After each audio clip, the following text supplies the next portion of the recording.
Share market आज बुरी तरीके से गिरा हुआ है। इसे साल की दूसरी सबसे बड़ी गिरावट बताया जा रहा है। ब्लैक मंडे आज कहा जा रहा है इस गिरावट के चलते, और इसका जो मुख्य कारण है वो बताया जा रहा है, जो अमेरिका में एक भाई साहब रहते हैं डोनाल्ड ट्रंप, उन्होंने लगाया है रेसिप्रोकल टैरिफ। तो ये टैरिफ क्या है, इसका मार्केट पर क्यों इतना भयानक असर हो रहा है? बताया जा रहा है कि निवेशकों के करीब 19 लाख करोड़ रुपए डूब गए हैं, मंदी के आसार जताए जा रहे हैं। तो इसका भारत पर क्या असर होने वाला है, भारत के लोगों यानी कि आप पर क्या असर होने वाला है, और आपको क्या तैयारियां अभी से शुरू कर देनी चाहिए, इसी को समझने का प्रयास करेंगे इस वीडियो में। और समझाने के लिए हमारे साथ जुड़ रहे हैं सुरेंद्र मेहता जी, जो कि मार्केट के जानकार हैं, एक्सपर्ट हैं। सुरेंद्र जी, बहुत स्वागत है आपका। सबसे पहले सुरेंद्र जी, जो ब्लैक मंडे कहा जा रहा है और इसके पीछे जो मेन कारण बताया जा रहा है कि जो डोनाल्ड ट्रंप ने रेसिप्रोकल टैरिफ लगाया है, अगर हमारे दर्शकों को सबसे पहले आप ये समझा दें कि ये टैरिफ है क्या चीज़ और इसका सीधा जो असर आज देखा गया है उसके पीछे क्या कारण है? बहुत ही बढ़िया सवाल है सौरभ जी, क्योंकि ये मोस्ट ऑफ लोगों के मन में एक कंफ्यूजन है कि टैरिफ होता क्या है। सो अमेरिका ने ये कहा, क्योंकि उनके पास डेट बहुत ज़्यादा है, 36 ट्रिलियन का डेट है। डेट मतलब उनके पास उनकी जो बैलेंस शीट है उसमें लायबिलिटी ज़्यादा है और एसेट कम है, सीधी सीधी भाषा में कहूँ तो वहाँ के जो नए प्रेसिडेंट हैं उन्होंने ये तय किया कि जो भी देश हमारे देश में माल एक्सपोर्ट करेगा, जैसे इंडिया माल यूएस को एक्सपोर्ट करेगा, चाइना यूएस को एक्सपोर्ट करेगा, या तमाम कंट्रियां जो भी है, चाहे दुबई भी एक्सपोर्ट करे या छोटी मोटी कोई भी कंट्री एक्सपोर्ट करे, जब वो माल यूएस में आएगा तो उसके ऊपर एक इंपोर्ट ड्यूटी की तरह एक टैरिफ लगेगा। मतलब हम यदि यदि हिंदुस्तान से हमें 1 लाख रुपए का माल यूएस में भेजेंगे तो उसके ऊपर उन्होंने ये कहा कि मैं 26% उसके ऊपर और ड्यूटी लगाऊंगा और टैरिफ लगाऊंगा। तो 1 लाख रुपए का माल यूएस में 1,26,000 रुपए में पड़ेगा। मतलब ये माल यूएस में महंगा हो जाएगा। जी। अब सवाल ये उठता है कि ये टैक्स तो अल्टीमेटली, क्योंकि माल यदि महंगा हो गया तो जो यूएस की पब्लिक है उसी को ये देना होगा, लेकिन उससे उनको कोई मतलब नहीं है। वो ये कहते हैं कि भारत जैसा देश या चाइना जैसा देश बहुत सारा माल हमारी कंट्री में लाते हैं, पैसा कमाते हैं और वापस चले जाते हैं, और जब हम उनकी कंट्री में कोई माल भेजते हैं तो वो उस पर इंपोर्ट ड्यूटी लगाते हैं। जैसे हम गाड़ियों पे 125%, यदि आप अमेरिका से कोई गाड़ी लाए तो उस पर जी। 125% ड्यूटी हम लगाते हैं, और हमारा कोई माल वहां पे जाता है तो वो बहुत ही कम टैक्स है, वहां पर बहुत कम ड्यूटीज लगती हैं। तो उसी को उन्होंने टैरिफ के रूप में एक संदर्भ किया हुआ है। तो वो कहते हैं कि मुझे इक्वालिटी चाहिए, जितना टैक्स टैक्स आप लगाओगे उतना मैं भी लगाऊंगा। फिर चाहे उनके देश में वो महंगा हो जाए, वो प्रोडक्ट महंगा हो जाए, उससे उनको कोई मतलब नहीं है। वो कहते हैं कि आप मेरे कंट्री में आते हो, माल भेजते हो, पैसा कमा के निकल जाते हो, उससे अमेरिका को कोई फायदा नहीं होता, और अमेरिका डेट में डूबा जा रहा है। वहां पे डेट इतना बढ़ गया कि वो 36 ट्रिलियन के आसपास पहुंच गया है। तो उस डेट को कम करने के लिए उन्होंने ये टैरिफ लगाया। बिल्कुल, ये तो टैरिफ की बात हो गई। अभी थोड़ा समझाइए कि जो बात कही जा रही है कि जैसे एशिया, सिर्फ भारत ही नहीं, एशिया की तमाम मार्केटों पर इसका असर देखा गया है, और कहा जा रहा है कि कल को ऐसे आसार हो सकते हैं कि हो सकता है कि अमेरिका में फिर से मंदी ऐसा आसार बने। तो भारत पर क्या असर होने वाला है, थोड़ा भारत के परिप्रेक्ष्य में समझाइए। जो टैरिफ लगा है, जो मंदी की संभावना जताई जा रही है, इन सब विषयों को लेकर भारत पर क्या असर होने वाला है और भारत के लोगों पर क्या असर होने वाला है? देखिए, एक उदाहरण के तौर पर लेते हैं जी। कि हमारा सबसे ज्यादा जो माल वहां पर एक्सपोर्ट होता था वो डायमंड की और डायमंड की ज्वेलरी एक्सपोर्ट होती थी। ठीक है, तो वो डायमंड की ज्वेलरी जो हम एक्सपोर्ट करते थे यूएस को, वो उस पे 26% टैक्स लग गया, 26% टैरिफ लग गया। तो अब डायमंड की ज्वेलरी वहां के लोग यदि खरीदेंगे तो उन्हें 26% अतिरिक्त पैसा देना होगा। जब वो 26% पैसा नहीं दे पाएंगे, क्योंकि वो तो महंगा हो गया, 1 रुपए का माल 1 रुपए 26 पैसे हो गया, लाख रुपए का माल 1,26,000 हो गया, तो ऑफकोर्स वहां के लोगों की परचेजिंग पावर इतनी रहेगी नहीं। तो इसका सीधा सीधा असर हिंदुस्तान की डायमंड इंडस्ट्री पर पड़ेगा, क्योंकि हमारा डायमंड और डायमंड की ज्वेलरी वहां पर एक्सपोर्ट होती थी। तो अब हम भारत के परिप्रेक्ष्य में बात करें तो हमारा इतना, जो डायमंड की इंडस्ट्री वहां पे माल एक्सपोर्ट करती थी, उस डायमंड की इंडस्ट्री के सारे ऑर्डर कैंसिल होंगे या ऑर्डर में कमी हो जाएगी। यदि वो ऑर्डर में कम होगा तो यहाँ पे वो डायमंड इंडस्ट्री के पास तमाम कारीगर्स हैं उस ज्वेलरी को बनाने के लिए, तमाम उनका स्टाफ है उस पूरे बिजनेस को संभालने के लिए, तमाम फैक्ट्रियां हैं। तो वो सारी धीरे धीरे कम होगी, वो फैक्ट्रियों की संख्या उनको कम करनी पड़ेगी, वो कारीगर कम करने पड़ेंगे, ऑफिस का स्टाफ कम करना पड़ेगा। तो एक तरह से वहां पर तो जब माल नहीं बिकेगा तो जो एक्सपोर्ट कंट्री है उसको भारत में उसका असर होगा, और इसकी वजह से यहां पर भी नौकरियां जा सकती है। और नौकरियां जाने की वजह से यहां पर जो ओवरऑल, मान लीजिए कि एक किसी कारीगर की नौकरी चली गई या किसी स्टाफ की नौकरी चली गई उस डायमंड कंपनी के, तो जो यहाँ पर माल खरीदता है वो सुबह टूथब्रश भी खरीदता है, साबुन भी खरीदता है, टूथपेस्ट भी खरीदता है, तो उसमें कमी आएगी। तो ओवरऑल इसका जो खामियाजा है वो भारतीय इंडस्ट्री को भी भुगतना पड़ेगा, फिर चाहे वो एक्सपोर्ट करती हो या ना करती। बिल्कुल, आपने डायमंड इंडस्ट्री के एग्जाम्पल के ज़रिए समझाने का प्रयास किया कि इसका भारत के बाज़ार पर क्या असर पड़ेगा। पर जैसे आम लोगों की बात करें तो जो रोज़मर्रा की चीज़ें होती हैं, जैसे है ना, चाहे वो खाने पीने की चीज़ें हों, इलेक्ट्रॉनिक्स हों, कपड़े हों, आदि चीज़ें, तो क्या इन सब चीज़ों के रेट्स पर भी असर पड़ सकता है? क्या महंगाई भी बढ़ सकती है? नहीं, देखिए, भारत में तो महंगाई नहीं बढ़ेगी, ये आप समझ लीजिए। भारत में महंगाई नहीं बढ़ेगी, लेकिन भारत में रिसेशन आएगा। क्योंकि यदि यहाँ पे, जैसे मैंने डायमंड इंडस्ट्री का एग्जांपल दिया, यदि हमारे देश में यूएस में टैरिफ लगने की वजह से लोगों की नौकरियां जाती है, तो लोग कुछ चीजें खरीदना बंद कर देंगे, लोग फिल्में देखना बंद कर देंगे, लोग गाड़ियों में घूमना बंद कर देंगे, लोग अच्छे कपड़े पहनना बंद कर देंगे, अच्छे जूते लेना बंद कर देंगे।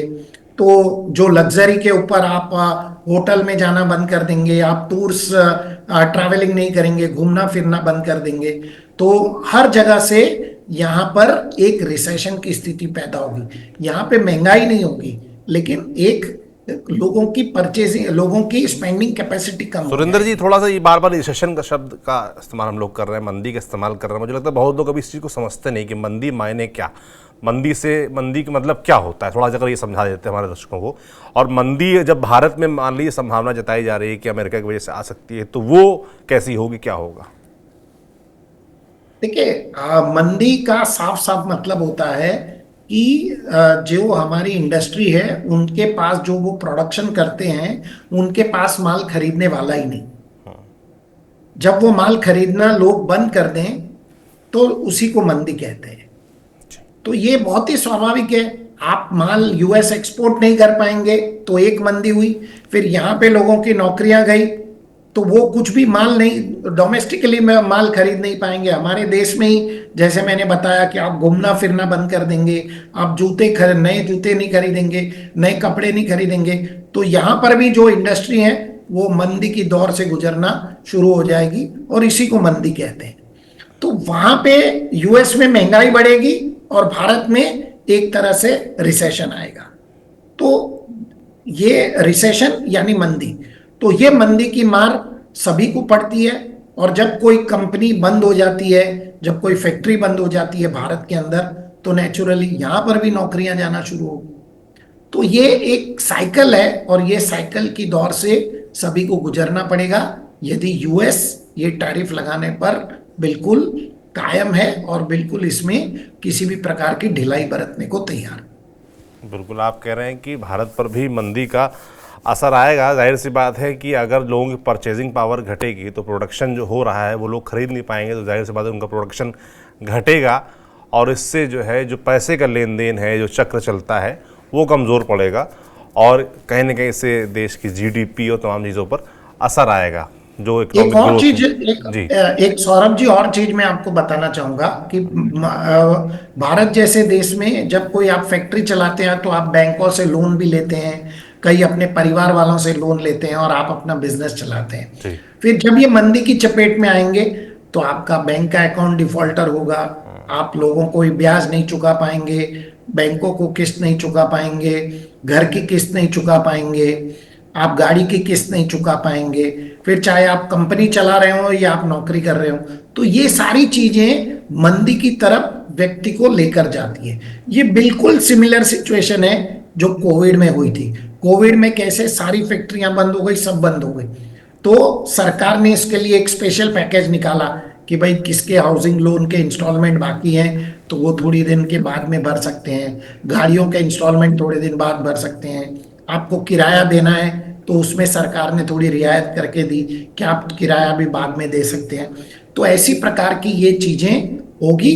ये एग्जैक्टली सेम सिचुएशन है, सरकार को इसमें इंटरवीन करना पड़ेगा और कहीं ना कहीं हमारे बहुत विशाल देश है हमारा, और इसमें से हमारे देश को भी मंदी ना आए, ऐसा कोई ना कोई स्टेप और कड़े कदम उठाने पड़ेंगे। बिल्कुल, आप कह रहे हैं सरकार को बड़े कदम उठाने पड़ेंगे, जैसा कि कोविड के समय में उठाए गए थे। और इसी तरीके से मनमोहन सिंह सरकार ने भी अपने दौर में, जब अमेरिका में बड़ी मंदी आई थी 2008-9 के दौर में, तो रूरल डेवलपमेंट, रूरल इकोनॉमी को कम मजबूत करने के लिए काफ़ी पैसा लगाया गया था, ताकि जो डिमांड सप्लाई की चेन है, लोगों को जो खर्च करने की क्षमता है वो बनी रहे।